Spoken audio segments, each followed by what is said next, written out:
There have been some of the greatest broadcasters that we have had on here. We've had Howard Eskin on. Angelo comes on every Monday now, and he visits with us every single Monday. Gary Cobb comes on with us. And I'll tell you something. Every single time Merrill Reese comes on, if you listen to Merrill Reese on a broadcast, he is the fairest play-by-play man. And I think it's because you build the equity up that you have because of how people perceive you. Some of you in here, and as we become one of the most watched shows in Philly, you grew up with this man's voice. And I'm so privileged that he's able to come on with us when he can. And he's never said no to me. And we appreciate the legendary voice coming on with us right now, Merrill Reese. Hopefully you had a great holiday, Merrill. Thank you for doing this, my friend. Thank you, Dan. It's good to be with you. Merrill, I'm going to start out with a tough question because I heard you on WIP this morning. And I heard you when someone asked you the question, forgive me who asked it to you, but someone asked you the question, when's the last time you felt something like this during this game span where you've lost 5 of 6? And you said the last year that Doug was in Philadelphia. Can you expand on that a little bit? Well, that was a free fall at the end of the season where they lost a bunch of games in a row. I don't remember a year, however, that started out the way this one did, with a 10-1 record, and the one loss seemed like an outlier to the Jets. Everyone stumbles once in a while. But they were sitting atop the National Football League, and everybody thought, this is the team. This is the best team in the National Football League. And then the roof fell in.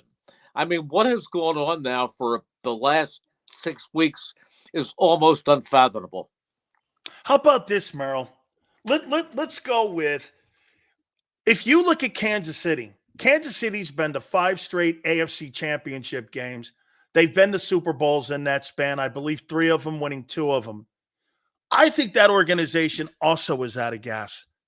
Do you think you get to a point where you play? Got to remember, some teams end their season this last week. You guys last year played football until the end of February, almost March. And then you go into with the expectations. And for 3 straight years, you've been playing playoff football. Can it just be that age and turnover on the roster eventually caught up after the 10-1 start? And that's kind of where we are right now, that things just collided and that's where it is? Or do you think it's something else?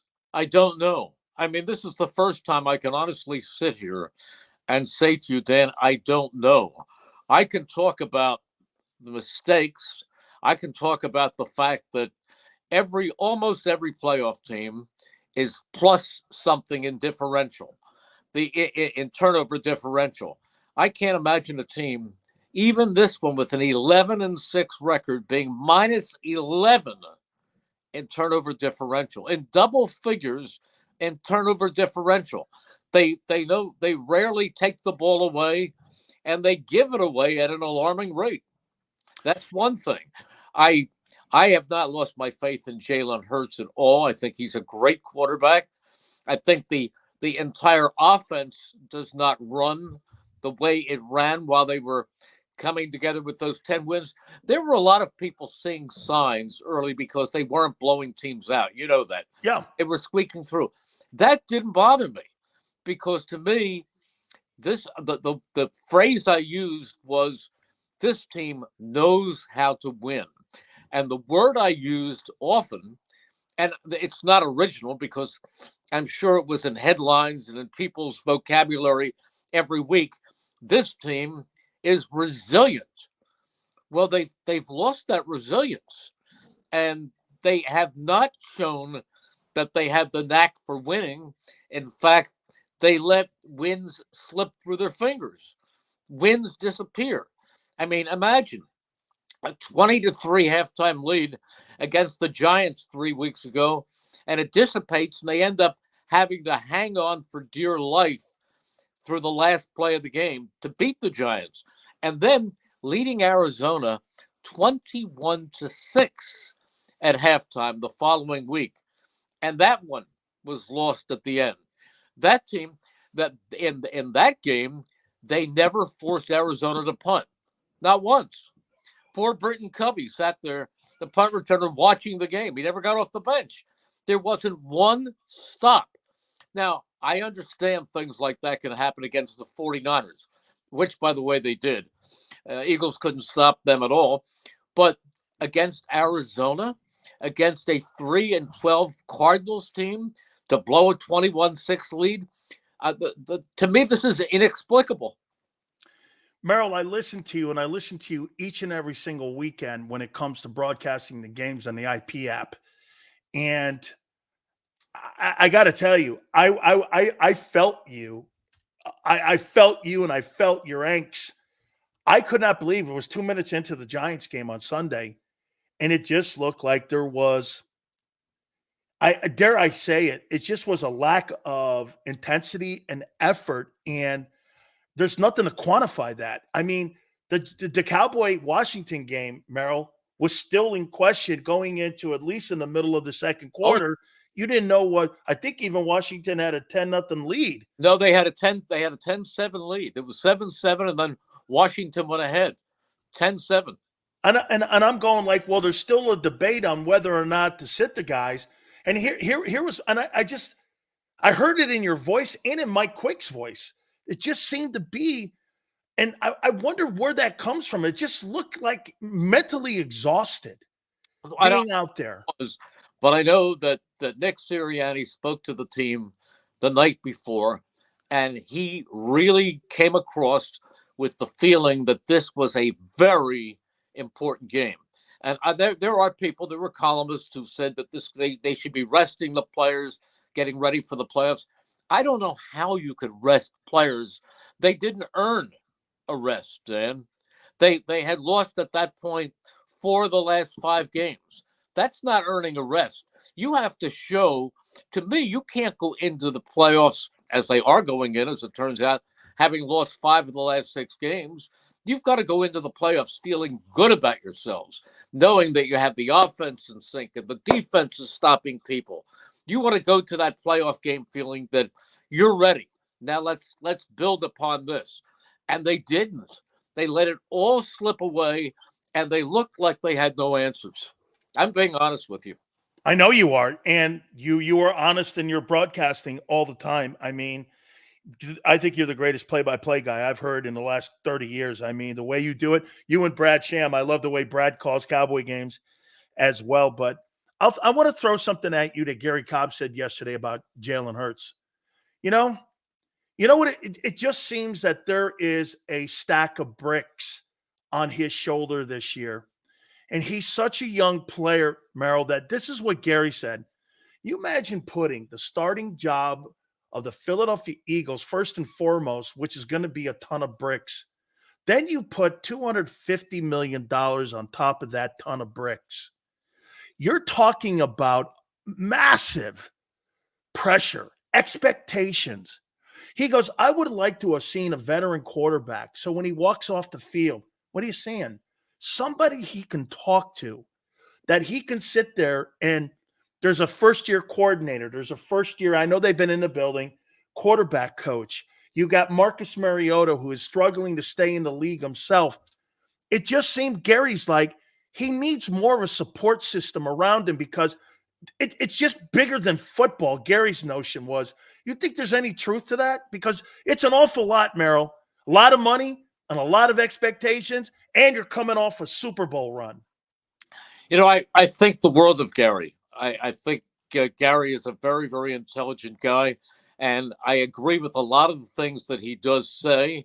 I think he's a terrific analysis student of the game, but I don't agree with him about the money. I don't think I know Jalen Hurts, and yes, certainly every quarterback, every player wants to make as much as he possibly can. But once that contract is over, I think that is far from Jalen Hurts' mind. He is a guy who is dedicated, who is the first one at the stadium in the morning, who is the last one to leave, who puts everything he has into every game. I mean, he is really, really special. Yes, you want the money, but but that's not what he lives for. He lives for playing winning football. And I just think it's not just Jalen Hurts, it's the whole offense isn't working the way it did a year ago.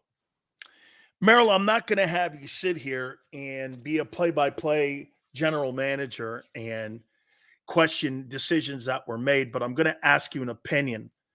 Do you think it was too much confusion when they went from Desai to Matt Patricia, that it caused a little bit of, especially, and at the time you got to think about it, Merrill, you were 10-3.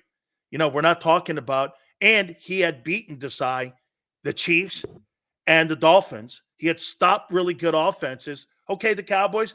But as you and I know, it's a week-to-week league. That's why every time I ask you, are they the best team in the league? Well, I don't know. Maybe week 15 they are. Maybe week 18 they are. I don't know because it's a week-to-week. But do you think that created a little bit of some of maybe the wobbling that's going on here down the stretch? I don't know. I can only say that if you look at the statistics, it hasn't worked. It has not been a positive. It hasn't been a move where, boom, all of a sudden. I mean, what was it? There are Buffalo changed offensive coordinators, right? Right. When they were at their lowest point, and all of a sudden they started winning.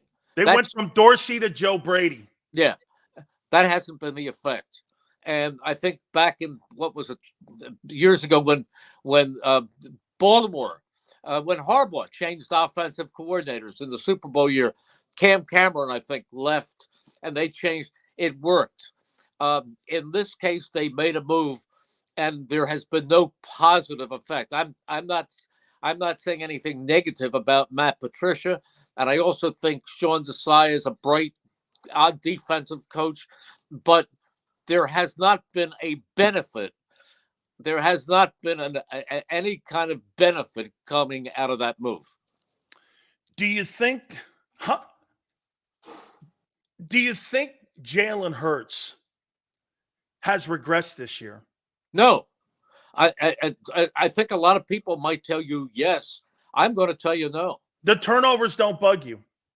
Well, some of the turnovers, Dan, if you want to talk about it, were deflected passes, pressure in his face, Hail Marys at the end of games, which you don't have when you're winning, that turn into interceptions. I think that's an inflated figure.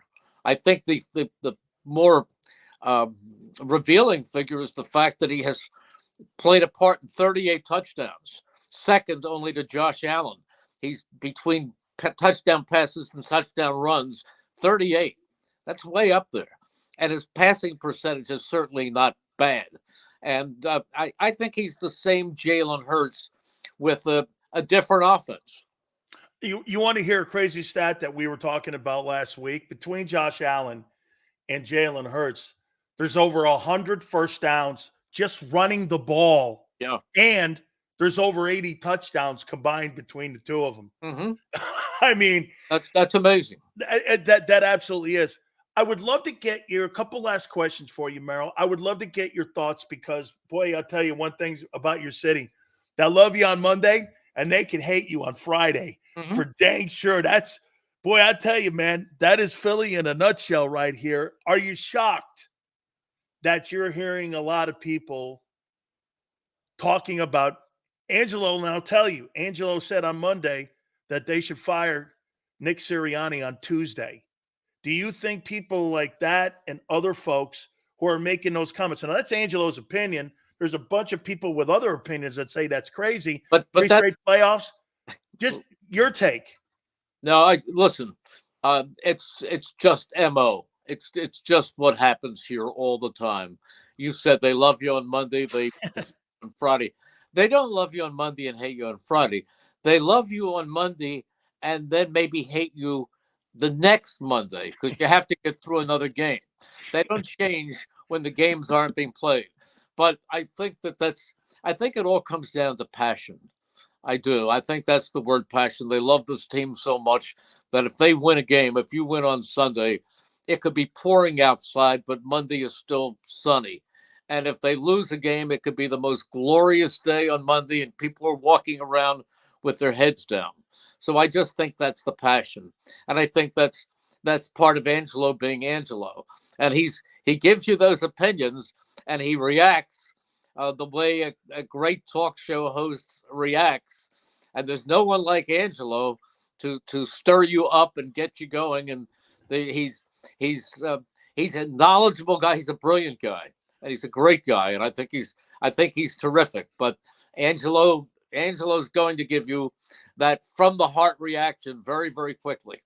He's got a new name for himself. He comes on the program every Monday and goes, I'm Nostradamus now. So he calls himself he calls himself that near. All right. Terrific. I'm a fan. Oh yeah, no, I love the guy a lot, man. I do. I admire him a lot. Final question for you. Do you think they can change the narrative on Monday? Yeah. Beat this Bucks team and the leadership in the locker room? Do you think they could make this a whole new season? See, I think you said something that I agree with wholeheartedly. I think at some points, the coach's message the day before the game stops shaking the windows. I'm not saying that Nick doesn't plan that out well, and I'm not saying that he doesn't come up with a unique way to approach the team and to inspire them to the best of his ability.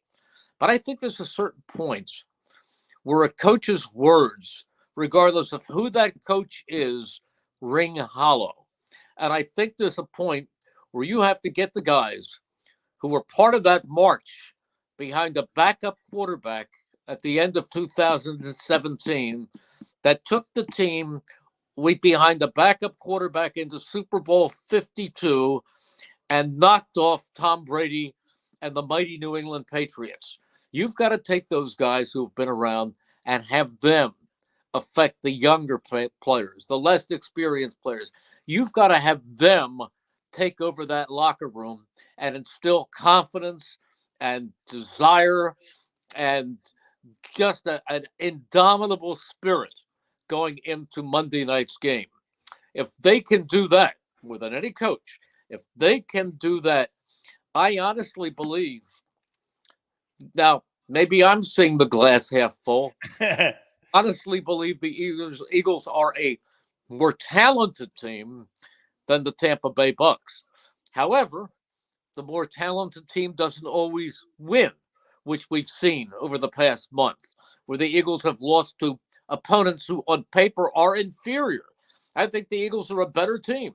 I think they are. But give credit to Tampa Bay. They still, regardless, even if it was just 3 field goals, found a way to win and get into the playoffs and take the division. And we know what a great defense that Todd Bowles puts out there week after week. We know how smart he is and how good he is using the blitz. That's a big factor because the Eagles against the Giants had no answers for the blitz. They have got to give Jalen Hurts some protection. They must. But if they do, if they can answer some of those questions, I think they can move on in the playoffs. But in no way is it a given. No way is it a prediction. But I think that this roster is capable of beating that roster. Well, okay, Merrill, you sold me, and I'm going to tell you what we're going to do here. So Bob Bashan and Chris Sullivan are the founders of Outback Steakhouse. I'm going to have my friends come up to the booth and feed you guys. And I'm going to have them bring a menu up because the guys are my dear friends. Remember, they used to have a place called Selman's. Leroy Selman here. This is part of the menu. Leroy signed it for me here. And they're part of the Outback Steakhouse, and those guys used to sponsor me. So I'm going to have those guys knock on your door and bring you up some grub while you're calling the game so that you guys can have a good time there at the Tampa Raymond James Stadium. So I'm going to work on that here right as the show's over. I'm sure Mike will gladly eat it. Our producer, Joe McTeague, will gladly eat it. I'm too tied up during a game to do anything but focus on the field, but as soon as the game is over, I'll have some treats. I'm going to do that, Dirt. Just stay away from the blooming onions because, sometimes it gives me agita. It's no good. Thank you, Merrill, so much. Have a safe trip down to Tampa. Thank you, my friend. Thank you, Dan. Have a good day. You got it. the legendary Merrill Reese. I love talking with him. Sap's absolutely fantastic, and I am going to do that. Do me a favor, hit the like button. Keep it here, National Football Show.